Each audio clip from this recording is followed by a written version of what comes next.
we're human. Everybody's human. Everybody's going to go, well, even the fans, I'm like, I don't know if I really want to touch you myself.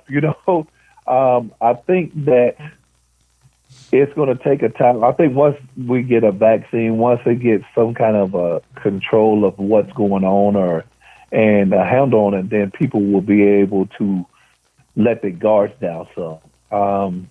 Until then, I think it's going to be, a hands-off kind of situation. And it's unfortunate, it's unfortunate for, we were thinking about the other day, women that are pregnant during this time and, people that have some of the accidents, the hospitals being so full, just different things that, are normal that is so hard, Right. to even get to the hospital. If you broke a leg, you might just put two sticks beside it and stay there. Right, exactly. Old school splint. Right. Yeah. I mean, you can't go to the hospital. You just got a broken leg. Get out of here. Yeah, for sure. So, I'm making a little light of it, but it's simple. No, you're right though. The thing goes, it's just like that, and you could kind of you understand because I got a broken leg. If I have a broken leg, I could mine is healed, but I got somebody up there that really needs to get a breathing machine and Yes. help breathe to get into make sure that they stay alive. For sure. And you're even at more risk. You're at more risk of infecting yourself and others just by having a broken leg, by being around somebody that might have the spread of the virus. So yeah, for sure. Right. I totally understand what you're saying. And you got a broken leg and they start coughing, you can't run. For sure. Bruce Barrett, one more final question for Paul Gaffney and the Harlem Globetrotters. Okay, well, when we were on break, we talked about some of the plays and the style of play. That week, you guys did it at the point. You did it to the side of the wing, and then you had play come out of those. I mean, I guess what I'm saying is so much precision in what you guys did.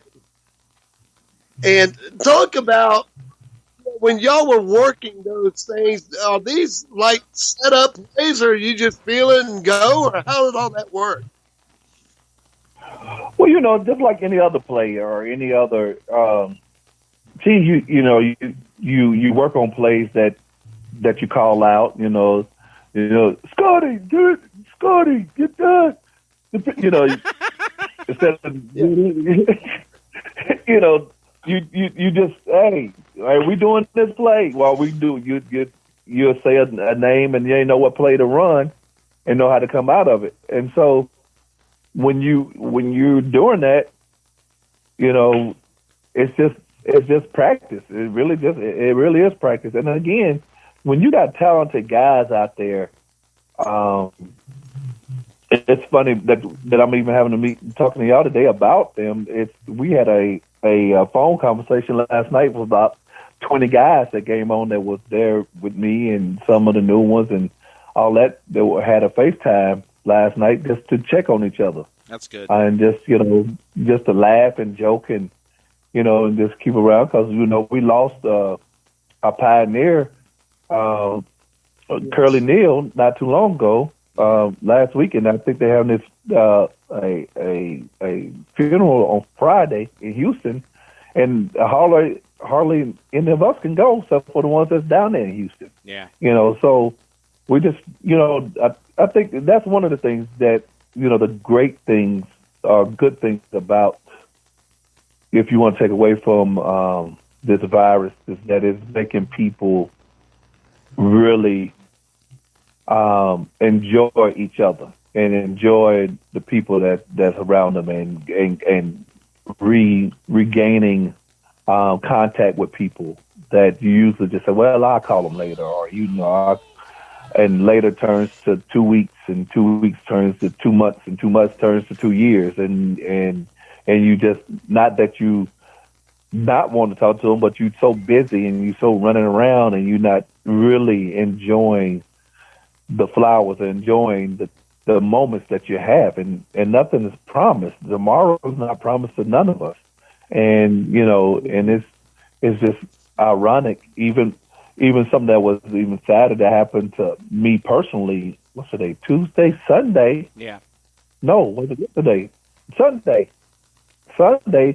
I had a cousin that was at a light and somebody hit her in the back and pushed her into the traffic, and it killed her right off the bat. And she had two young kids, and who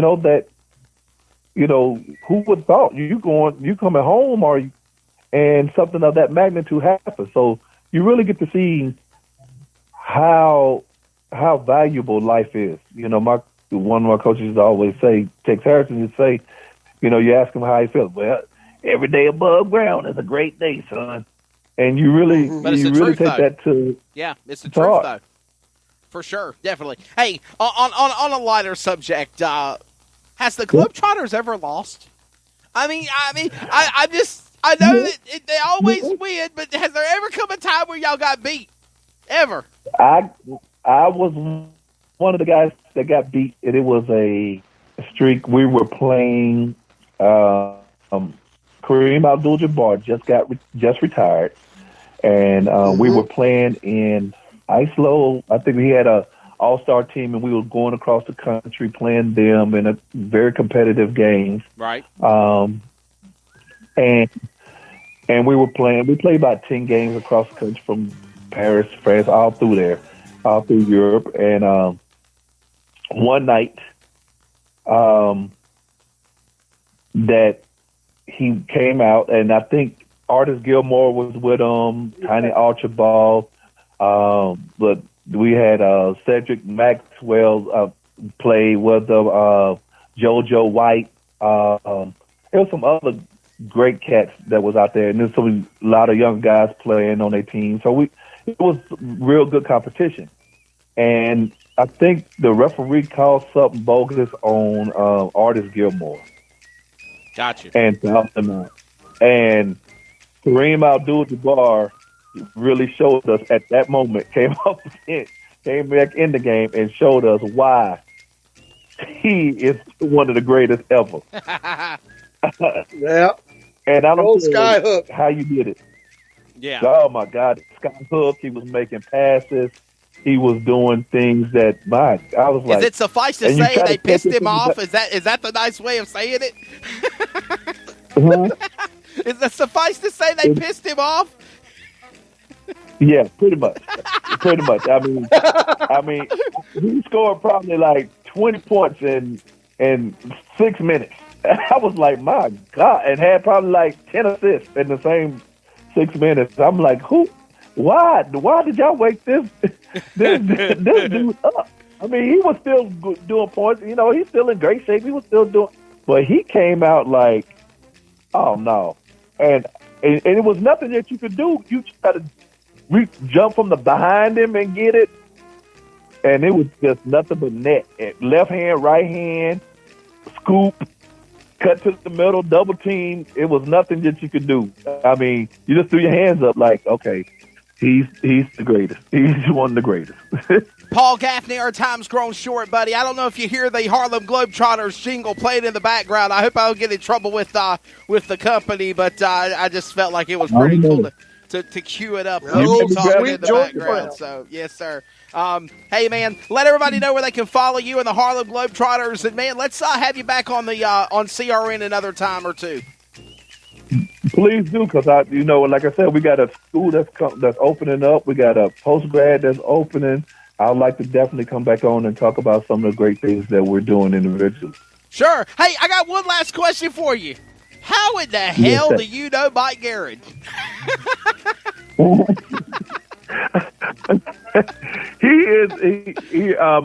son went to a school where he was at, and then we met. He's a great guy.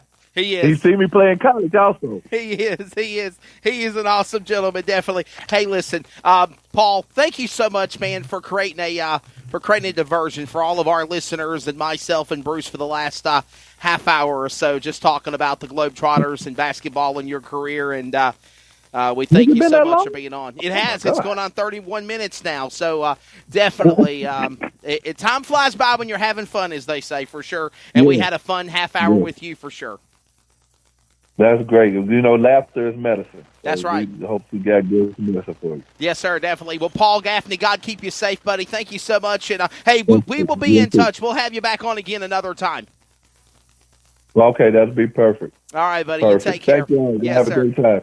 Bruce Barrett, that's Paul Gaffney, man. What a good interview. That was a good interview. I enjoyed talking with him. Wow.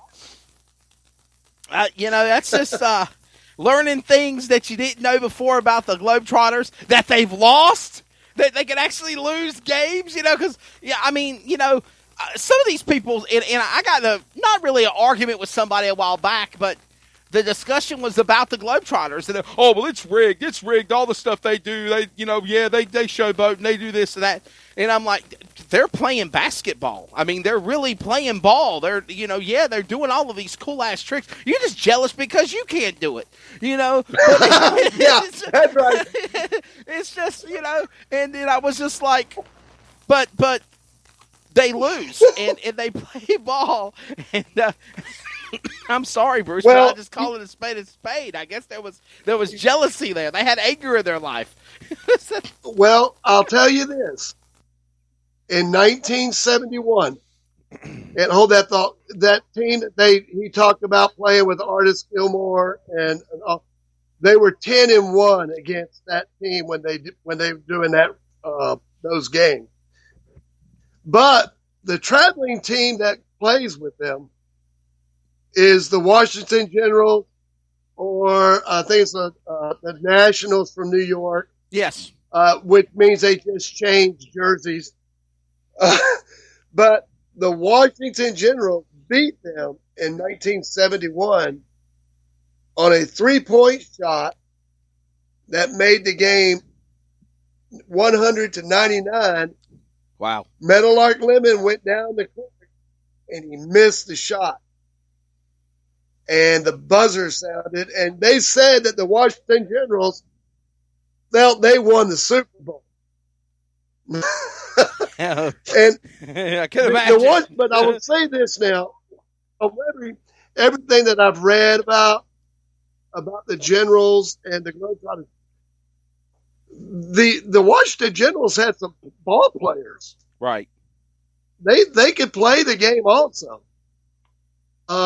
And whether the game is rigged or whatever, they were still outstanding basketball players on both teams. For sure. Hey, Bruce, breaking news in the world of the NHL. We were talking about it with Paul Gaffney with the Harlem Globetrotters when this notification came in. But it's sounding like the NHL, the National Hockey League, and the NHL Players Association are possibly looking at doing the same thing that Major League Baseball is doing with going to Arizona to continue preseason spring training and the regular season kickoff. They're looking to continue hockey in, of all places, North Dakota.